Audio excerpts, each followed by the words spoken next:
coffee time. There's a fire started in the fireplace. It's trying. I got coffee in a cup. We got stuff to talk about. Big things happened yesterday. Whew, man. Let's do this. Here we go in 3, 2, 1. Good morning, everybody. Welcome. Today's Thursday. It's January 28th, 2021. We're almost done with the first month. My name is Jeremy, and this is my first cup of coffee. Time flies, doesn't it? It really does. Well, I had a pretty solid Wednesday. I really did. Got a lot done. Launched the novel, which is available. The Kindle version showed up mid-afternoon. Got an email overnight saying the paperback version is there, and I was the first person to buy a copy. I already bought my own copy of my own book. It's on the way. Should be here February 1st. For those of you who follow along with whistlekick things or are follow my personal social media, we'll be making a full court press on this novel. So if you want to grab a copy, please go grab a copy. Easiest way on Amazon, just do a search for Jeremy Lesniak Faith. That's the title of the book, Faith, and it'll show right up. Grab it. Please review it. I'm not going to tell you what to review it or how to review it, but please do review it. Hopefully you like it. If you like it, leave a good review. If you don't like it, leave a less good review. If you find typos or things, let me know, because we've had 3 different people go through it, but it's 70,000 words. Might have missed one of them. You know? Now, you know what else happened yesterday? Had a great call with a couple friends. Talked about some martial arts stuff. Did some client stuff. Talked to some clients. Went to the gym. Hung out. Honestly, I spent half the time at the gym just hanging out talking to people. And that was great. That's what I needed. Did a little bit of a workout. Not much, but it got me out of the house. I've gotten into a pretty good groove here with keeping a fire going in the stove all day, and it's going to get cold. Like, we've got single-digit high temperatures coming, and I think I saw one day it's supposed to be -8 overnight. Ugh. So, keeping the fireplace going, that keeps the house warm. Keeps the cat happy. Keeps the noise down. I don't have to worry about fans blowing while I'm on podcasts. Just kind of being at my desk, working through projects. Like, now that the book is I don't want to say done, but now that it's ready, there are other creative projects that I'm working on. Like, there's a website that I've alluded to that some of you know about. And as soon as I've got more that I can share, I will share. And then I just kind of chip through the day, and somewhere between 3 and 5, I'm done with work. And then I go off and I do other things. I eat, hang out, watch TV, go to the gym. And it's become a little routine, but it's a comfortable routine. I like it. There's enough balance in there that I'm finding I'm pretty happy. So that's pretty cool. Now, one of the things I got on my list for tomorrow is working through my garden plan, which is going to be harder this year because I've got the hydroponics taking up a lot of the space that I used to grow plants. So we're going to figure out how to do all this. So it's a lot to do here. A lot of plants to grow to get ready for outside. But that's on my list because that's coming. I'm gonna have to order some more lights and some other things. Oh, I think the fire went out. That's a bummer. I didn't build it terribly well. I'm experimenting with fire construction. I experiment with everything. Let's see what happens if we do this. What if we do this? What if we do that? I like trying things out. What is going on today? Well, today's Thursday. Is the episode up yet? Let's see. Let's find out.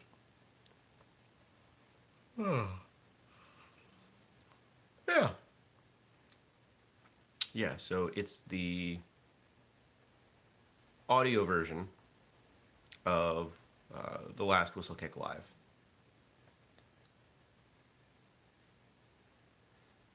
Which I'm going to make unlisted because the video version's already there. Why would you watch the audio version? And you can watch the video version. That would be silly. Stacy says, being curious is good. I agree. It's how I've learned things. When I was at the gym yesterday, I'm one of the oldest people that go to the gym, or at least that lift weights. Not the oldest, but I'm one of. Most of the people coming in, they're late teens and 20s. And I had a conversation with a couple guys in their 20s yesterday, and just talking about some good stuff and interesting stuff. And at some point, it came up how old I am. And one of these guys, I had just met him. I hadn't seen him at the gym before. And he went, really? I thought you were like 25. Now, granted, I did have a hood up. So my beard might not quite have been as obvious with the white and the thinning hair. But he was surprised. I took that as quite the compliment.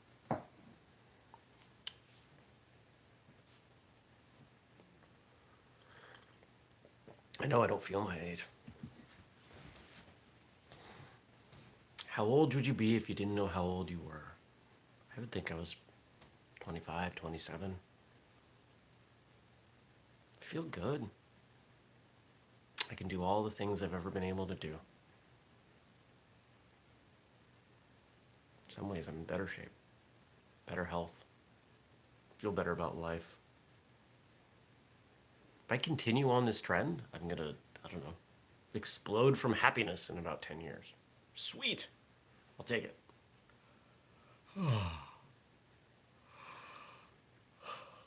What else can I share? What else to talk about before we launch in? Cold, fire, snow, gym, website, novel.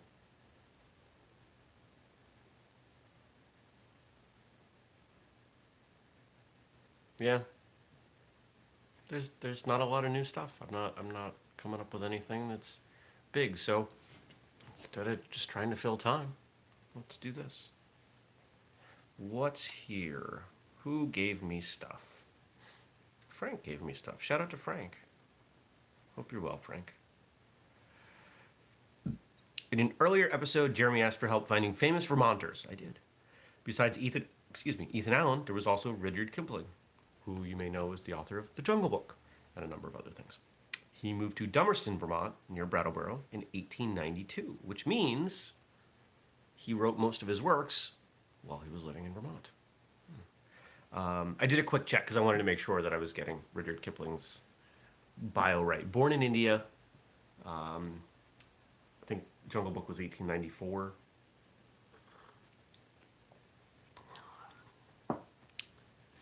But it's been quite the enduring book. We just had, 2 years ago?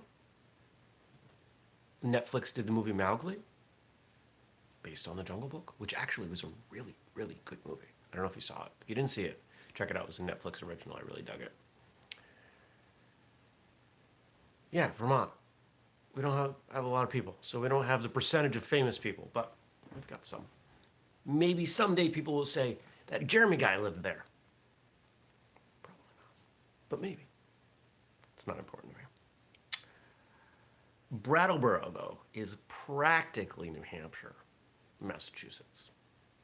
Culturally, it's closer to Massachusetts than it is to Vermont, as far as I'm concerned, just based on my time down there. But it's a perfectly fine town. Dummerston, I've driven through Dummerston. I don't know that I've ever existed in Dummerston.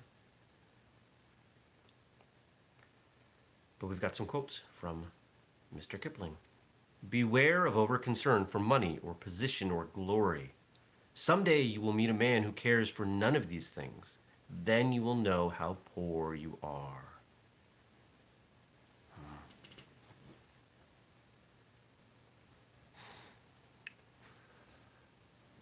As I see it, the only reason those things matter is as either status or as tools to accomplish other things.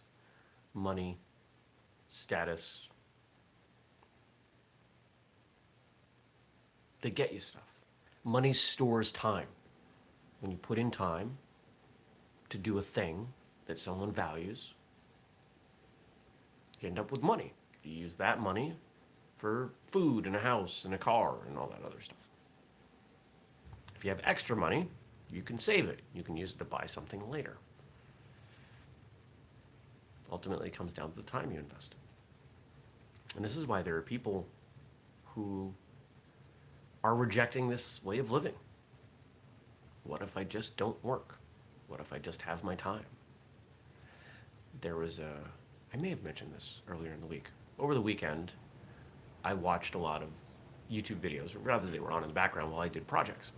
And there was a video that came up with this gentleman who had spent the last 25 years renting a couple acres of land from people somewhere and grew a lot of his own food and built his own house out of scrap wood and just kind of like hung out.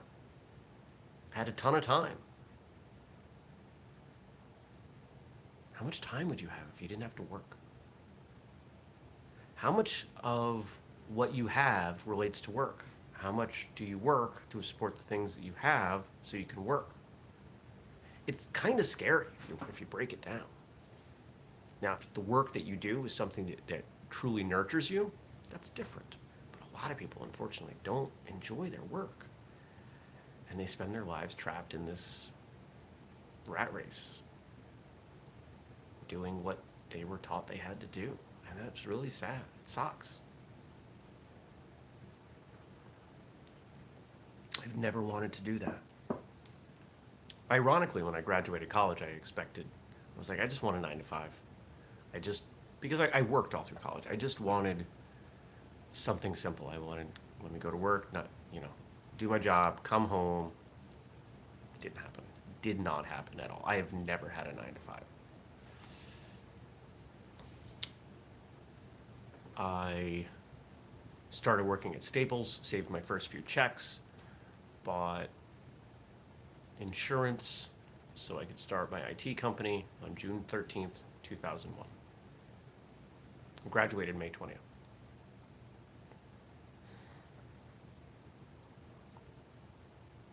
Working retail is not a 9 to 5. All kinds of crazy hours. And I've followed my own path since then. Honestly, financially, I'd probably be further along without it, but I wouldn't know all these things.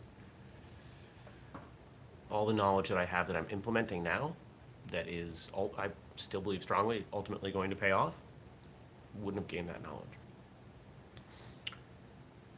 Number 2, of all the liars in the world, sometimes the worst are our own fears. That's poignant. Oh, the fire's back. That's cool. Ha-ha! What does fear tell us? Fear tells us we can't or we shouldn't, we're not good enough. Fear tells us we'll be hurt. Physically, emotionally. Fear capitalizes on our vulnerabilities. But fear has an agenda, doesn't it? Fear doesn't want what's best for you. Being afraid of the dark or the moon or snakes, it's not out for your safety.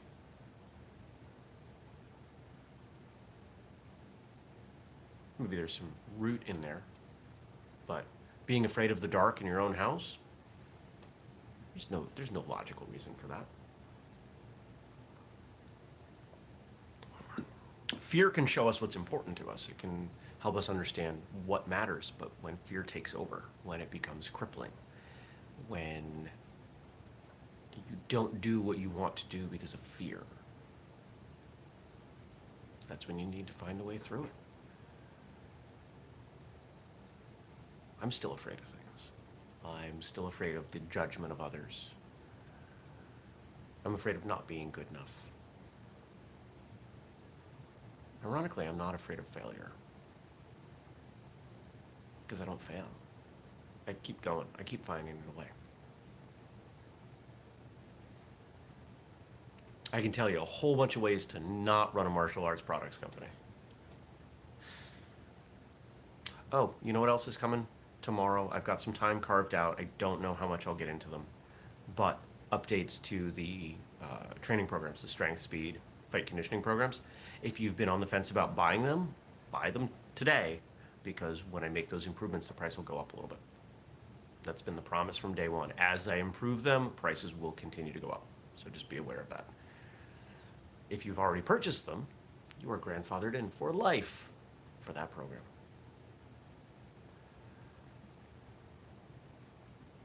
Fear can be a tool, but in order for a tool to be useful, we have to have mastery over it.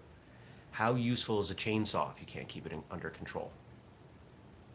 It's dangerous, but when you have control over that tool, you can do some amazing things with it. You could build a house with a chainsaw if you really wanted to. Might not be the nicest house, but you could do it. And you do it a heck of a lot faster than with an axe or a handsaw, right? It's powerful.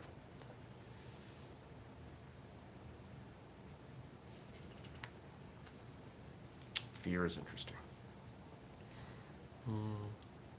If you can keep your wits about you while all others are losing theirs and blaming you. Let me say that. Improper enunciation. If you can, keep your wits about you while all others are losing theirs and blaming you. The world will be yours and everything in it. What's more, you'll be a man, my son. I have often said that I am at my best when others are at their worst. I respond very calmly and very competently in a crisis. And at times, I have invented crisis in my life so I can exist in that state. I don't do that anymore. That was not productive, not healthy. But if the ship's going down, not literally, please, figuratively, if the ship's going down, I'm a pretty good person to call. I tend to see things pretty clearly. I tend to be good at prioritizing in the moment. Especially if it's not my butt on the line. If I can remove emotion from it, I'm even better.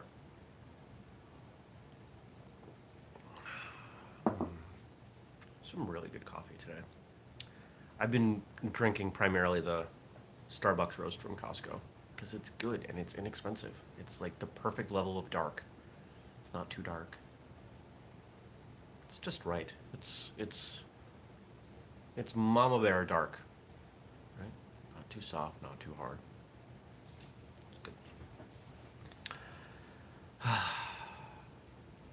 I'm in a good mood this morning. I'm excited. I'm excited for the day. Hope you are too. Last quote. I always prefer to believe the best of everybody. It saves so much trouble.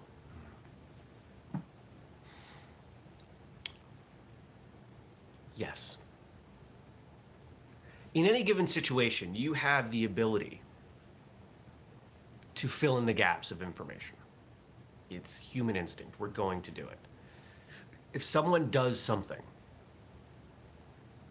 we have an instinct to determine, cause. We're looking for cause. How, why? What are the other elements of information in this equation? What happened? I bumped into a table and a thing, or let's say you hear a noise, you come in and you see that, I don't know, a vase fell off a side table. And it broke. From the other room, you heard a noise. Something bumped into it. Now, you can look at that and you can assume I did it intentionally. You could assume that I did it out of negligence. You could assume that... You can assume any number of things. What if it was the dog? What if, right? Life's full of those what ifs. Frank says, I hear that's how Darth Vader takes his coffee, on the dark side. I like that. But I try to assume the best. Given any situation where I don't know the motivation, I try to assume the best. What is a good and positive reason that someone might have done this thing? Maybe it didn't work out right. Maybe their goal wasn't the outcome. especially if I don't know. If I don't know why someone did something, if I'm never going to know, I'm going to try to assume the best every time. Because the alternative is that I feel poorly. I feel negative. I feel hurt or attacked or sad or jealous or whatever. There's nothing good that comes out of assuming the worst. You could plan for the worst. You could be prepared for a negative outcome. There's value in that. Our entire self-defense curriculums are based on preparing for the worst. But if someone steps out on the sidewalk in front of you, you don't just instantly punch them in the face because you've assumed that they're going to rob you or try to kill you. You need more information. What if they step out because, hey, there's someone following you. It looks like they mean you harm, and I thought you might want to know that. Or what if it's simply, hey, we went to school together years ago. Do you recognize me? I'm your long-lost friend so-and-so, right? If you assume the worst, you will get the worst. What you put out is what comes back to you. Take the opportunity to put good out and assume the best of the people around you, and they will live up to that. People tend to meet your expectations. If you expect them to be terrible people, they're going to be terrible people. If you expect them to be good people, they're going to be good people. If you expect them to be good and they're consistently not, they're not people that should be around you.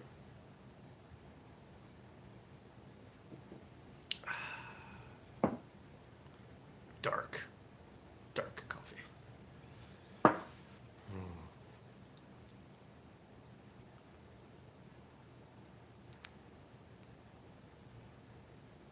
Give people the benefit of the doubt until they give you a reason otherwise. It's wasteful otherwise to do anything else. There are people right now, there's someone I'm thinking of who is working on a project for whistlekick. Actually, a couple of them. They're taking longer than I want. I've got one person I haven't heard from in a week. I wanted to hear from them sooner. Now, what could I assume? I could assume this project is not important, that they've taken my money and run, that, I don't know, something else. What am I assuming? They're busy. They've got other projects they're working on. They'll get to mine when they can. Does that make me happy? No. But it's still finding an opportunity to see the best, to hope, to have positive expectation. So try to do that. Try to give people that benefit of the doubt, including yourself. Treat yourself well. It's critical. I think that's a good place to end. So I hope you have a great day. I hope you get to some good stuff, enjoy some stuff, drink some good coffee, tea, whatever. Maybe you want to go pick up a copy of my novel. Easiest way to find it, search for me, Jeremy Lesniak, and then the title Faith. It's out there.